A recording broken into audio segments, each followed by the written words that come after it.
Welcome back, everybody, to another episode of the ASCA Hot Seat. Earlier this week, ASCA announced their first ever award show, going over some categories of performance throughout Season 3 and awarding drivers for their accomplishments. Starting off, we have the Driver of the Season Award, showing off the best that ASCA has to offer throughout Season 3. The drivers in this category include Logan, Uncovered, Snav, and AJ.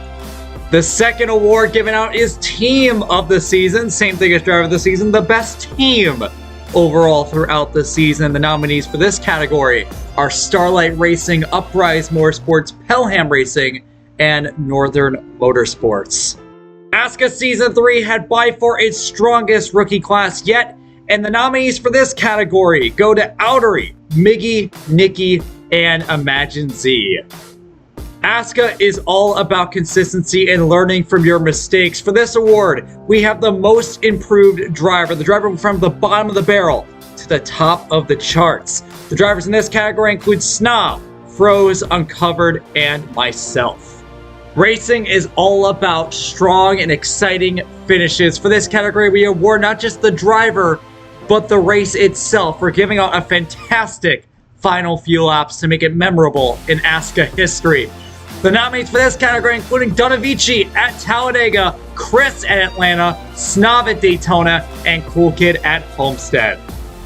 Now on the other side of the coin, we have races that are absolutely dominated by one driver that put on fantastic performances to show that they are the real deal. For this category, we go through the best race performances of them all. The nominees for this category include Uncovered at Indy, Froze at Langston, AJ at Nashville, and Addicted at the Fairgrounds. For this next award, we have the fastest driver during qualifying, the ones that can put themselves in a great position before the green flag even drops. The drivers for this category include Logan, Froze, AJ, and myself. On the other hand, we have drivers that may not be too quick during qualifying, but make it up in race pace, passing drivers cleanly and effectively to get themselves into a great position by the end of the race. The drivers for this category include Dunn, myself, Snav, and AJ. While road racing may not be the cleanest, it's definitely not impossible. For this next award, we reward drivers for being clean and safe out on the racetrack. The drivers for this category include Miggy, Ultimate, Imagine Z, and Ethan. Strategy is just as important in ASCA as speed, and strategy can make up a championship run if done right. For this award, we reward the best strategists throughout the season. For this category, we have Dunn, Nikki, myself, and Froze. And that's it. If you want to see who gets these awards, go ahead and join us Saturday night. We'll be having it streamed live on our YouTube channel. We hope to see you all there.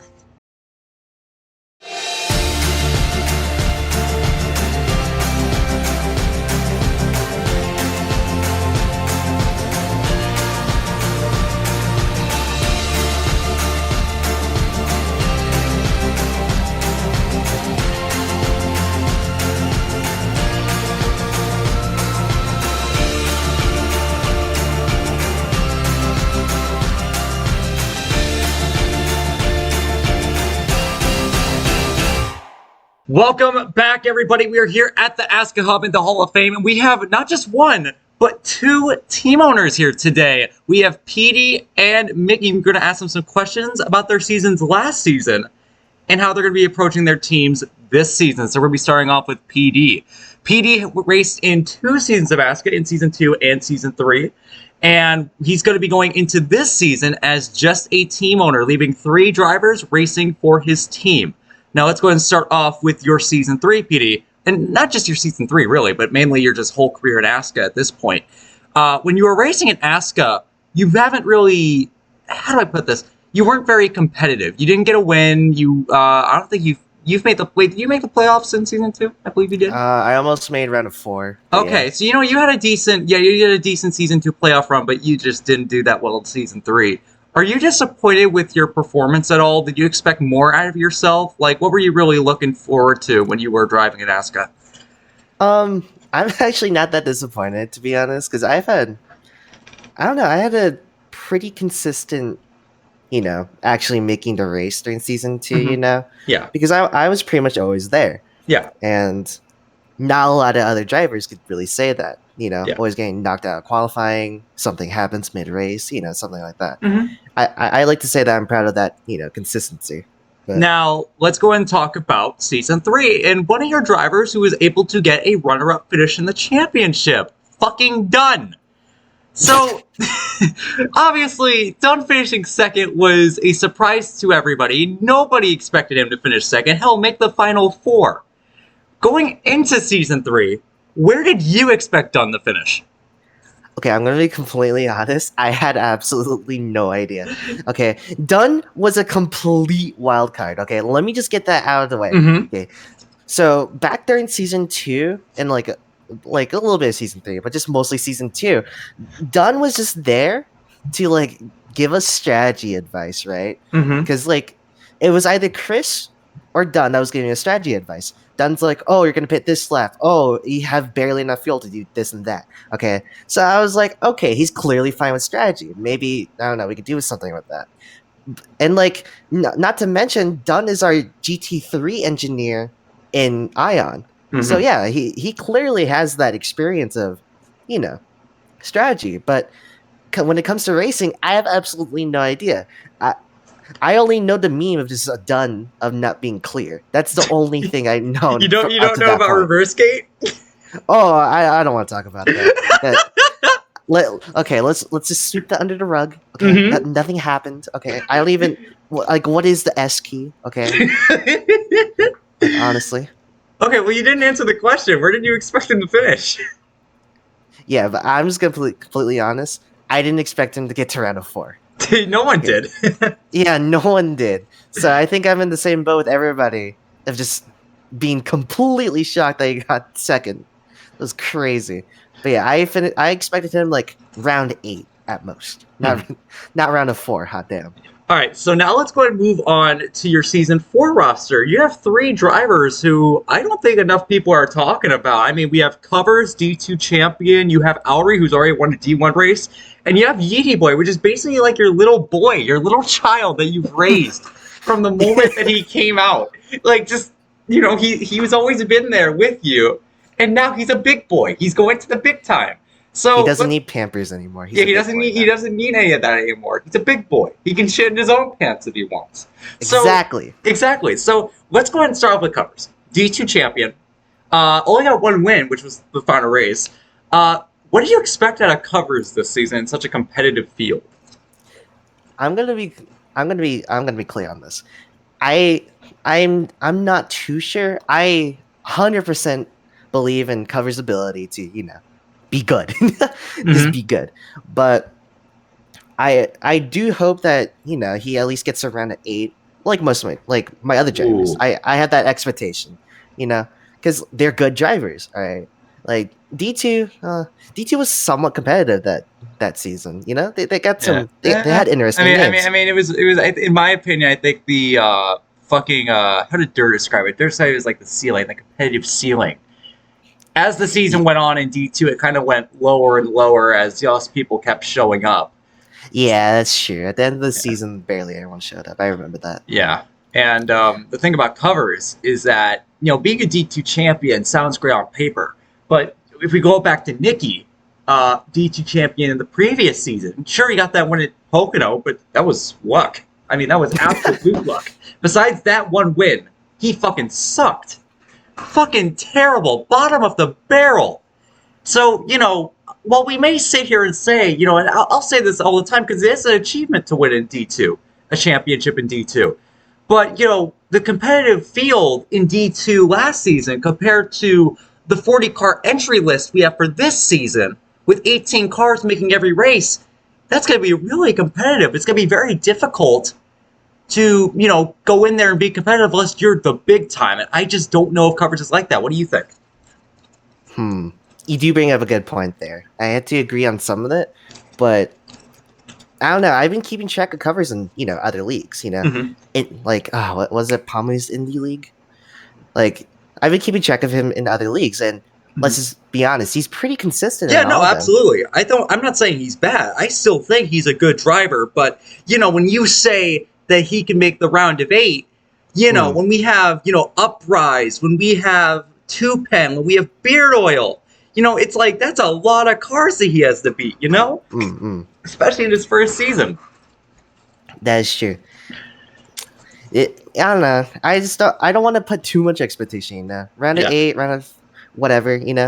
As long as he makes the playoffs, I'm okay with that. Yeah, you see, making the playoffs. Yeah, making the playoffs, I think it's a little bit more reasonable. Obviously, everyone wants to make the playoffs, but right. Yeah.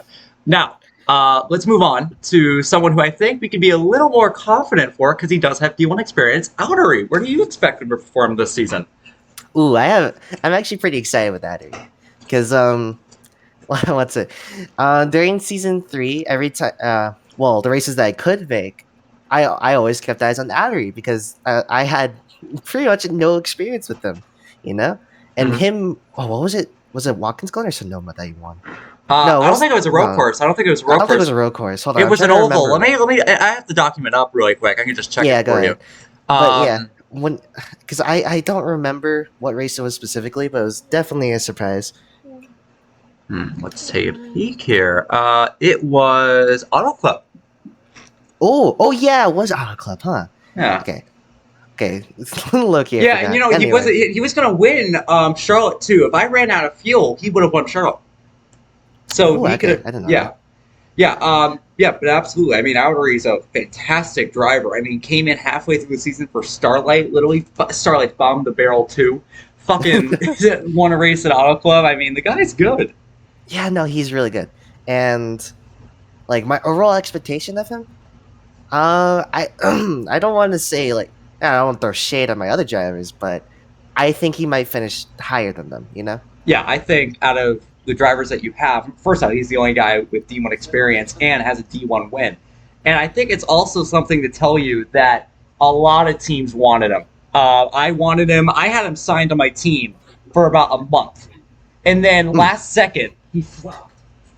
Oh, really? Yeah, no, I had him under my leash. And then literally the day of signings, I went up to him and I was like, hey, are we still driving together? And he's like, well, no, I moved over. It's like, come on. But hey, you know what? Damn. Hey, you know what? I got Dale Turgray out of it. So you know what? That's fine. It's a good trade-off.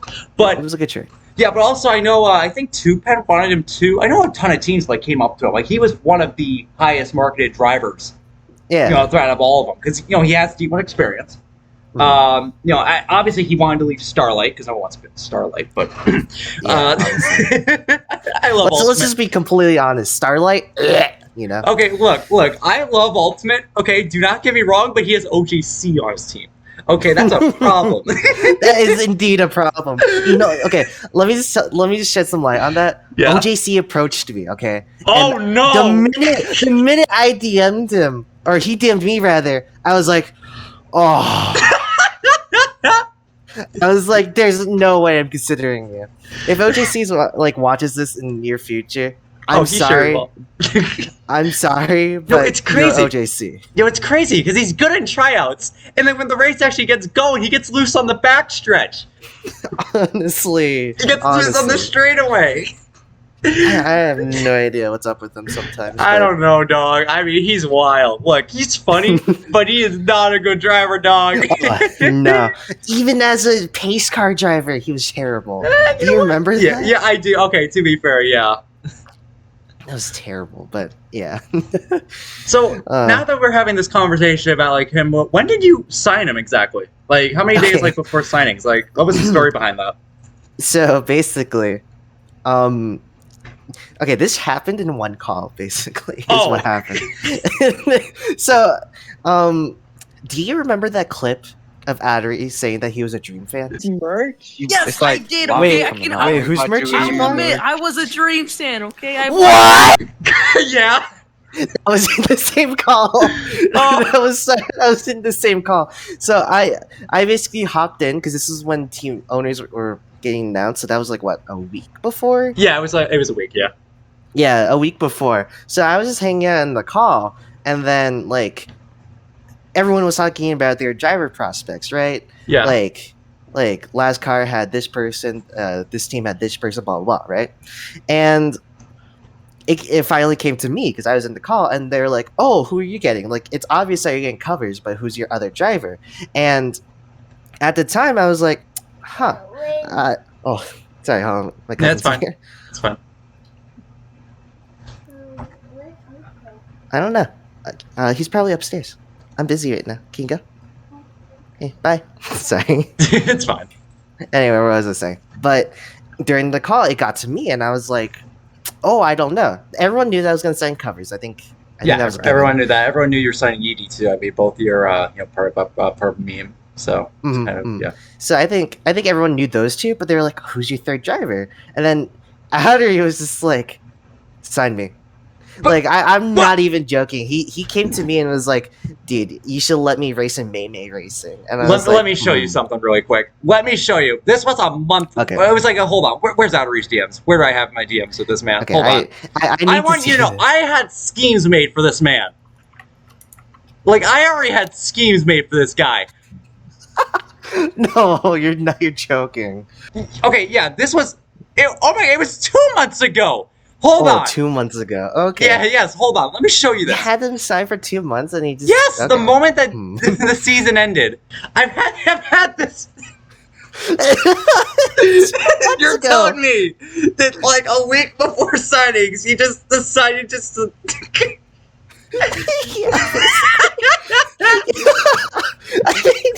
Yeah, I guess. Ghosted me. Oh no, dude, that was 2 months ago from the day. Yeah, I know. I had schemes already made for this guy, and then the day of the signings, I was like, "Okay, you're still racing for me, right?" And he's like, "No." What? Yeah. Oh. Okay, it doesn't matter. You got a good driver out of it. I got Dale turned right out of it. So that's true. I'm fine with that. All right, let's move on to the final driver, Yeedy Boy. I believe he also got a win in D2 during the season. Let me just go ahead and verify. It was at Charlotte for the what the fuck is this? Pest Extermination Enforcement 300. What the fuck? Anyway, apparently a pest extermination enforcement sponsored a race. I mean, okay. So that's fun. Yeah, but obviously he's coming up to D1 this season after a alright D2 run. What do you expect out of him? As you phrased it earlier, he's my little boy. He's my little guy. Ooh baby, yeah. Okay. Well, okay. Well, now that you phrase it like that, I never want to associate with that ever again. I'm sorry. Well, now he's my big boy. Okay, I don't want to talk about it anymore.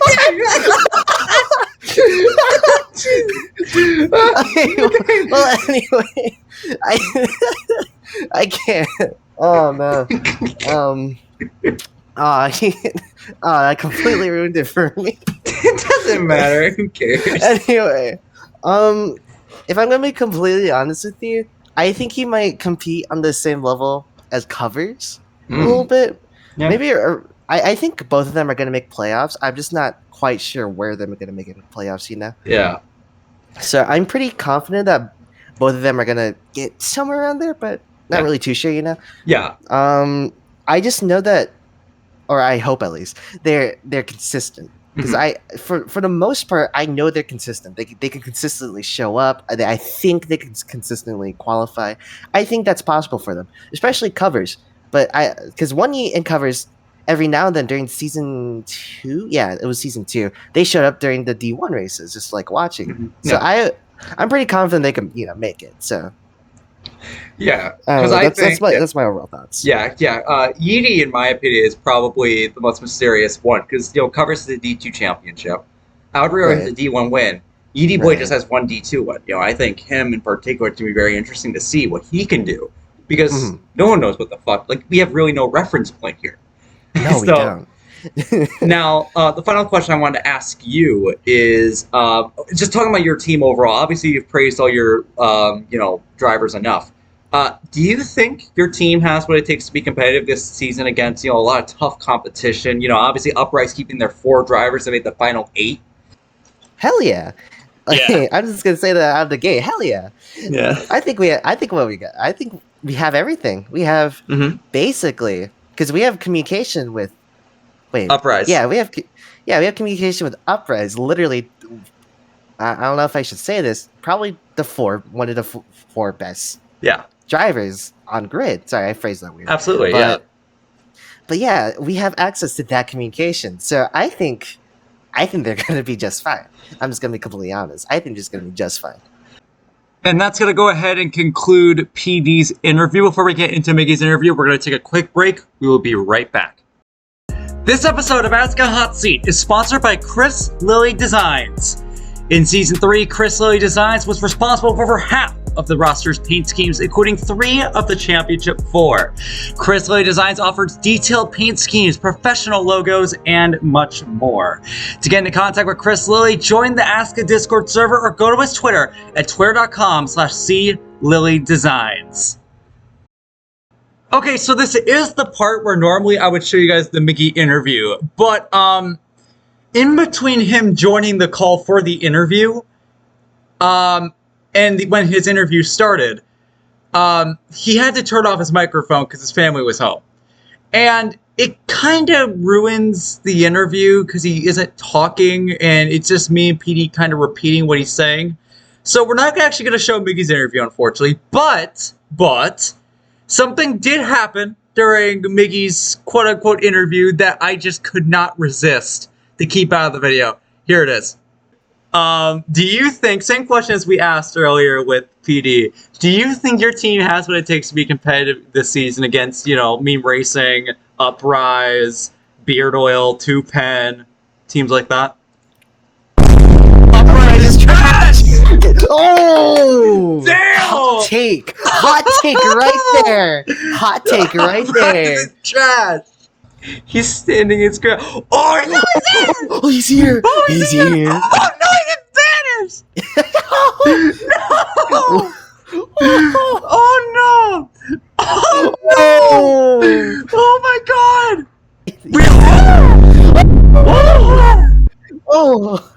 Oh, my God! We are no longer buddies! Friendship with Chris is now over. What? Exposing Miggy? He's exposing Miggy. He's exposing Miggy. Oh no. My God. Dude. Oh, there's more? No! Jeez! No! Not these! No! He left! Chris left! No! No! That's a good screenshot. No!